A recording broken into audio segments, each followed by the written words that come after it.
हूं शशि। स्वागत है आपका ट्रूलाइज मीडिया में। आप सुन रहे हैं 30 जून रात 9 बजे की विशेष बुलेटिन।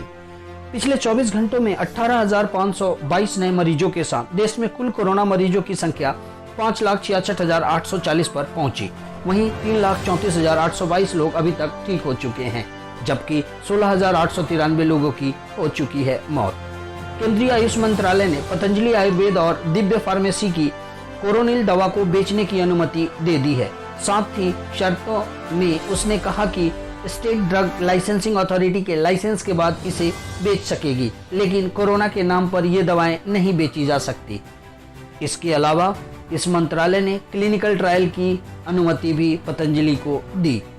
भारत में 59 चीनी ऐप के बैन के बाद चीनी विदेश मंत्रालय के प्रवक्ता ने कहा कि इस पूरे मसले पर चीन बहुत चिंतित है और पूरे मामले की जानकारी ली जा रही है।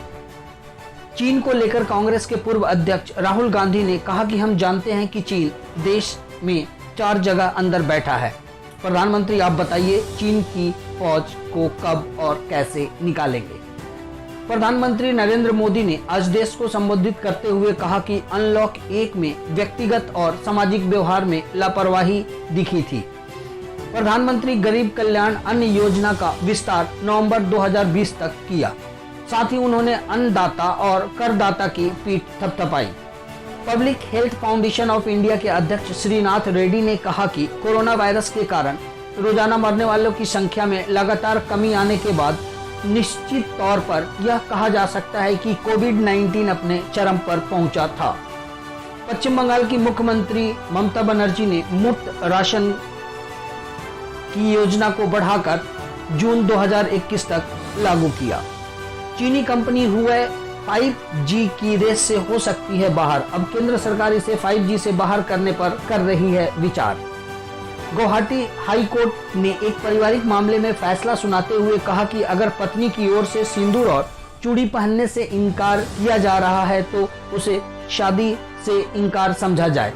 साथ ही पति को दिया तलाक लेने की इजाजत। अब खबर दिल्ली से। 2084 नए मरीजों के साथ दिल्ली में कुल कोरोना संक्रमितों की संख्या 85,161 पर पहुंची।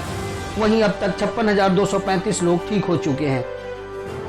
साथ ही 2,680 लोगों की हो चुकी है मौत। कोरोना के चलते अस्पतालों में हुई मौत के बाद शवों को लेकर हुई लापरवाही से जुड़ी याचिका पर हाई कोर्ट में सुनवाई के दौरान दिल्ली सरकार ने कहा कि ये वक्त सरकार और डॉक्टरों की शिकायत का नहीं। निजी अस्पतालों में कोरोना का मुफ्त इलाज के लिए हाई कोर्ट में याचिकाकर्ता ने कहा कि प्रभावित लोगों के इलाज से लेकर जान माल के नुकसान और आजीविका के साधन बनाने तक जिम्मेदारी सरकार की होती है। दिल्ली में बिकने वाली 50% राजमा चीन निर्मित। जब तक सरकार इंपोर्ट पर अतिरिक्त टैक्स और प्रतिबंध नहीं लगाएगी तब तक चीनी राजमा का बहिष्कार मुश्किल है। अब कुछ अंतर्राष्ट्रीय खबरें। गलवान विवाद पर यूएस सीनेटर्स ने कहा, हम भारत के साथ जानबूझकर उकसा रहा है चीन।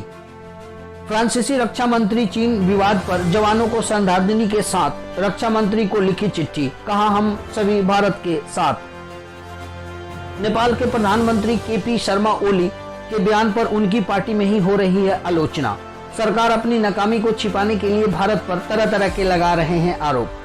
कल फिर हाजिर होंगे एक नए अंक के साथ। तब तक दीजिए इजाजत। नमस्कार।